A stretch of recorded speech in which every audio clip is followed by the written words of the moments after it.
Well, hello everyone. We are the Instrumented Headgear team, and I'm Kayla DeBeer. I'm Jace Parliament. I'm Katie Pattee, and then our fourth member, Emma, can't be here because she's at the Division of Fluid Dynamics National Convention. Our project sponsor is Dr. Lacey Knudsen. She is an assistant professor at the School of Psychology, Sociology, and Rural Studies, and she joined SDSU in the fall of 2022, making the shift from clinical work to academia. Her clinical work and research focuses on behavior analysis and learning in neurodivergent populations. So then we're going to go on to our project motivation. So self-injurious behaviors are a very common thing in children with autism, especially children with profound autism. Some of these behaviors can be like head banging or head hitting, and then these can lead to injury or just a regression of skills, and that's something that we don't want to happen. There are current technologies that are out there that do help protect these. They don't actually have the right testing done on them. So they might be tested for that one hard impact, but not that repetitive hit that headbang can be. So what we want to do is create a headgear for children with autism that is going to actually protect them and be safe.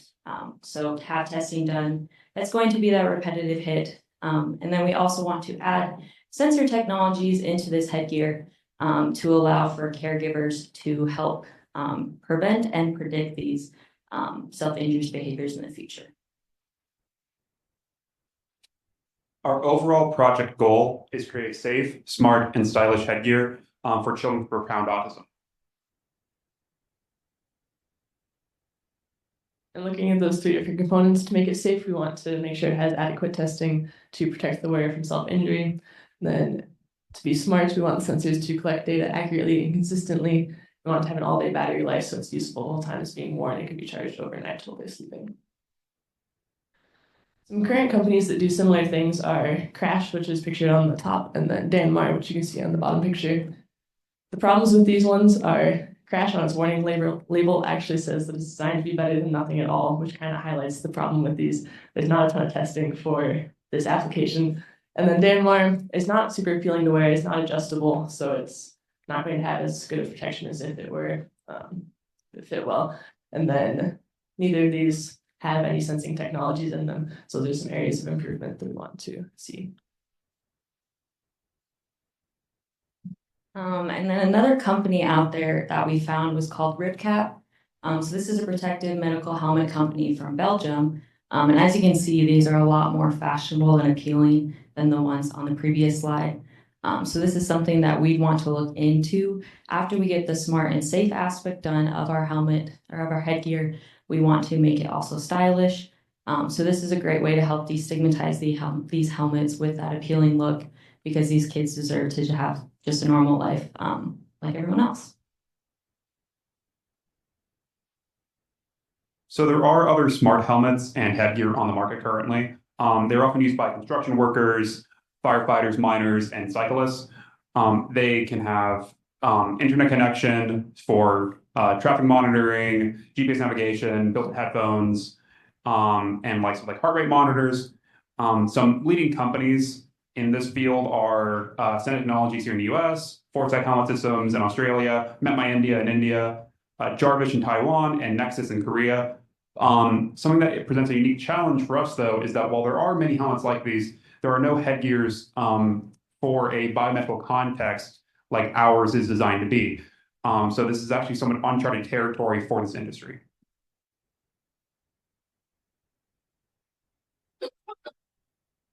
Taking a look at our design solution, starting with that safe aspect, we decided to go with a hard outer layer to take that initial impact and then help protect those sensors, and then a soft inner layer. So our soft inner layer, we want to use this material called D3O, which is used in a lot of sporting applications, military applications, and phone cases. And we looked at some other ones that were also used in sporting applications and helmets, other soft materials, and this one had a better energy reduction for those impacts, as well as being a little bit lighter and more flexible. For our hard outer shell, which is meant to take the initial brunt of the impact along with the sensors, we have chosen fiberglass. Fiberglass is one of the three most common industry standard materials for the hard outer shell of biking helmets, the other two being polycarbonate and carbon fiber. Fiberglass is notably stronger and more flexible than polycarbonate, while not being as strong as, say, carbon fiber, but also being far more affordable than carbon fiber, though more expensive than polycarbonate. So it's this really strong middle ground that doesn't sacrifice quality for its other benefits. It also requires a mold and resin and other materials to manufacture. However, luckily that mold is reusable. So say if this helmet were to be damaged in testing, the outer shell can be replaced without having to recreate entire mold.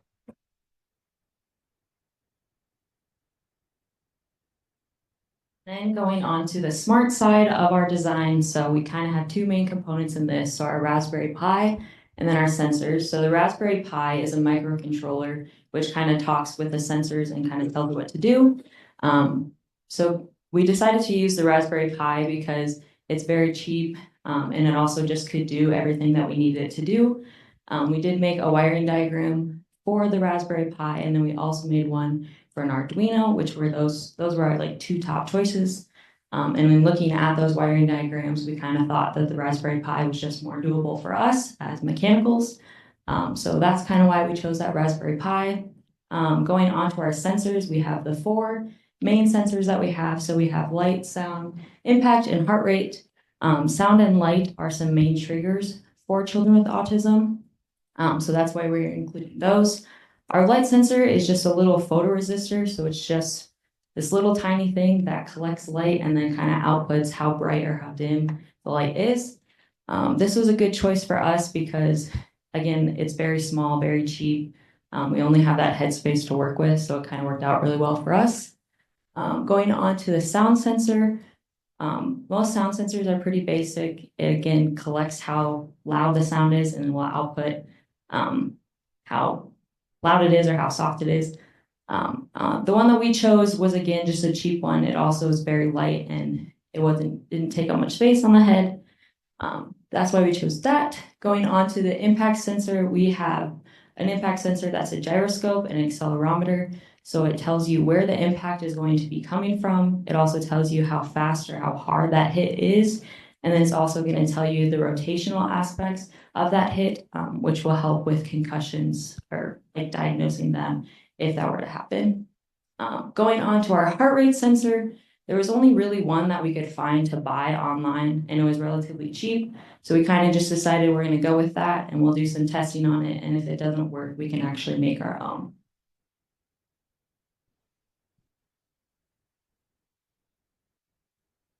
This is our initial CAD model for the project. You can take a look at the different sensors that we have. We have most of them on top because that will help with weight distribution, making sure that the neck muscles aren't strained if it's over the center of mass. And then we have the light ones on the front so that they're closer to what the eyes will actually see as opposed to being on top. And then because they're on the front, that might make them more susceptible to being damaged when the head impact happens, because the forehead is a common place to hit. So we have two of them just in case one gets damaged. And then we have the heart rate sensor on the side so that it can actually see skin on the temple because it can't read heart rate through hair. And so you can see that on the side in the red. We also will have that in a clear silicone material called Encapso-K because that will allow it to be protected but also still see through to the skin. And then the sound sensor is in orange on top, the battery is in gray, and then the Raspberry Pi and the impact sensor are blue and purple. And another benefit to having those on top is that they'll hopefully be a little bit more protected from impacts because that will be an area that won't be impacted as much. We have the red that you see on there is the soft D0 material. We decided to use pads for that to reduce costs a little bit and also not try to have the full sheet fitting that shape, having to bend it, and then also allow for a little bit more ventilation. You can also see that we've included some ventilation holes so it'll be more comfortable to wear in that hard outer shell. And then the final thing to note here is that there is an adjustable strap on the back so that you can tighten it or loosen it so it'll have a good fit and actually protect the head for different sizes. Then the overall weight for our helmet as we have it now is 368 grams. So for a reference for something that you'd know, most iPhones are around 200 grams. And then that Danmar helmet that we looked at earlier is 482, so ours is a little bit lighter, it's in a good range. And then most bike helmets are around 300 grams.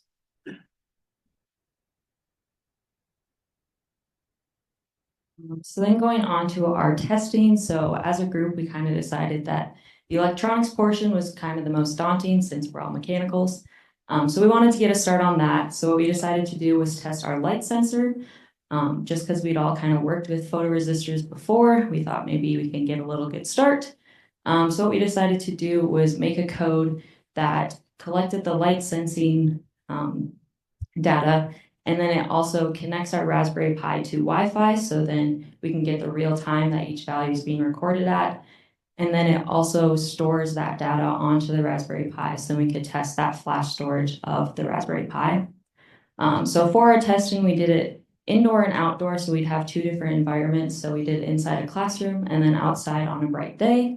And then we varied that light intensity to show that our photoresistor was going to actually change with that different light. And then we also used an app on our phones that did a light sensing, so then we had something to compare our readings to. Going on to our results, so we have the indoor graph and then the outdoor graph. And when looking at the indoor graph, you can see how much better it went. Like these points are all like having that same exact distance throughout it all. So even though those points aren't exactly like on top of each other, it still shows that our photoresistor worked well. So we were really happy with that. You can see when the lights were on, they were high, when they were off, they were low. And then when they were half on, they were kind of in between. Then when you go on to our outdoor light readings, you can see that we had a little bit of a problem, like the values are just way off on some of them. So we weren't exactly sure what was going on there. We looked into it, and photoresistors can actually be temperature sensitive. So we looked at our photoresistor, and the temperature range was like negative 30 to 70 degrees Celsius. And we were outside when it was like 5 degrees Celsius. So we were like, well, that shouldn't be the problem. But to make sure, we actually did testing inside a fridge, and then we also did it outside at night. And then photoresistor worked just fine. So we looked into it a little bit more, and we actually found that sometimes when you start photoresistors in like a direct light, especially like sunlight, they can kind of get messed up. So that's something that we're going to be looking further into to make sure that our photoresistor is going to actually work outside in direct sunlight. This is our Gantt chart. As you can see, of course, we're currently at the Senior Design Conference, and moving forward, we'll be focusing heavily on finishing our critical design review. And then as we move forward, it will be the several progress reviews that are after, leading up, of course, to the various demos and then the engineering expo. But something that's really unique to our project is that we will be participating in and submitting this project to the debut challenge, which is designed for biomedical undergraduates, which the deadline for submission really goes from January to May. And we are hoping that we can, win an award, as then we can go to San Diego in October for the award ceremony. This is our budget. We have an overall budget of around $500, and we are currently using approximately 374 of it, so about 75%. As the biggest parts of our budget are, of course, the materials and the structure. Fiberglass, D3O, and the Caso K make up about a third of that, and the structure is over 20%. So while fiberglass and stuff like D3O, if it would be damaged, have to be replaced, the mold is something that is a one and done purchase. So if we were to do various testing, make several prototypes, we will not have to repurchase the materials necessary for the mold. Any questions?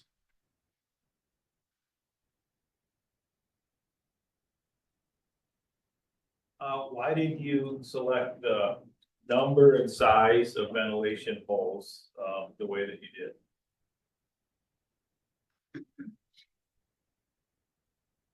The question was, why did we select the number and size of ventilation holes that we did?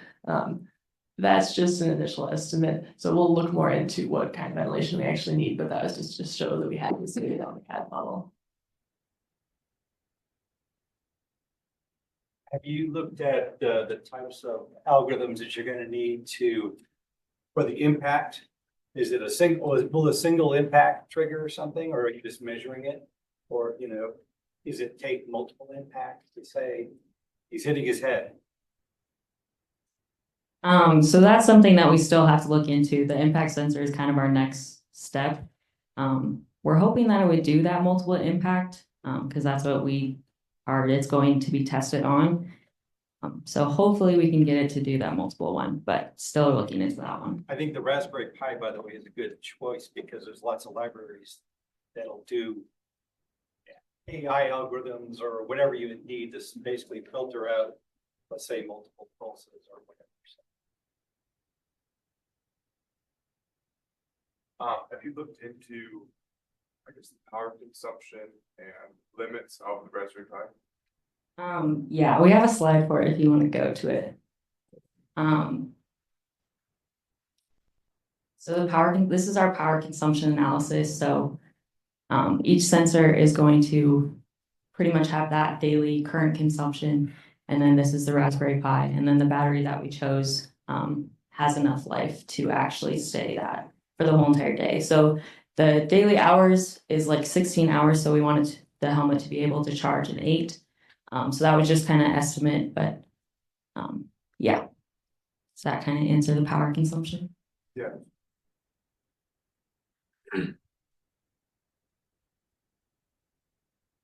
How do you plan to clean the helmet? So the helmet can actually just be like wiped off. Like you can't throw it into a washing machine just because it has sensors in it, but the fiberglass you can just wipe off with a cloth, and also with the D3O you can also just wipe off with a cloth. So in your CAD model, was there also a strap that keeps us on or not? We don't have like a helmet strap or anything.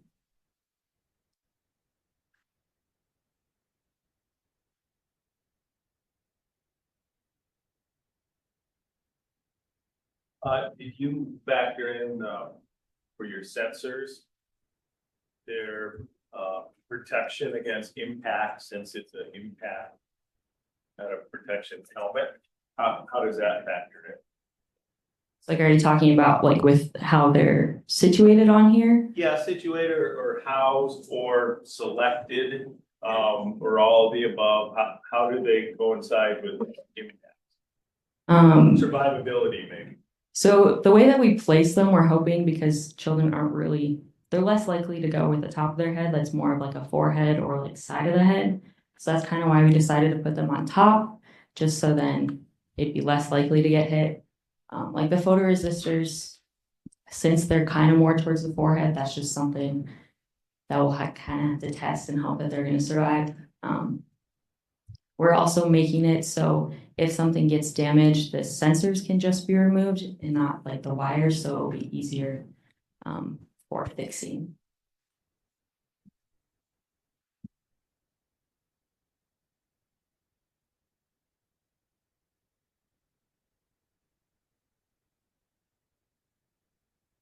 Put that flat spot on the top of the helmet with the headgear. Is that okay to have a flat thing? We were thinking yes, just because the head isn't like fully circular, like it does kind of even out. So we're kind of okay with that battery coming down. If it was uncomfortable, we are okay with lifting up that battery and making that kind of, what is the word? That little hump a little higher. Just because with the stylish portion, we're hoping that we can just cover that with whatever stylish thing we decide.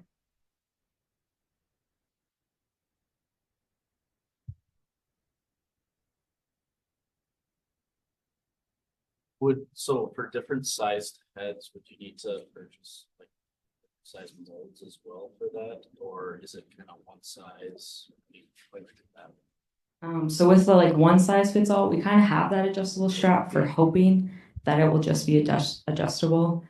We made it to fit actually Emma's, our other member. We made it to fit her head size, so then we can actually do testing with the sensors. Does that kind of answer it?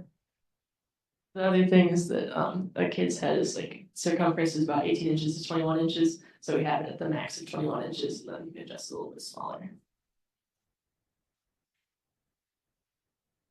Yeah, so my question would be, I guess maybe I'm overthinking this, but if this is meant for children, would their get bigger over time? How would you account for that? Would you basically have something to like loosen it possibly? I also don't know, because my gut feeling is that maybe most of the head growth probably happens in early infancy. I don't think, I don't know what exact age their skull size is safe constant, but. Yeah, so the question was with head growth, would it be able to adjust? So the adjustable strap will help with that. And then the other thing is this isn't meant to be a long-term solution because we do want to teach the behaviors to be able to stop the head banging. So it's just in between, let's keep them safe while we're doing that. And it's for ages 7 to 10, so it's a pretty small age range.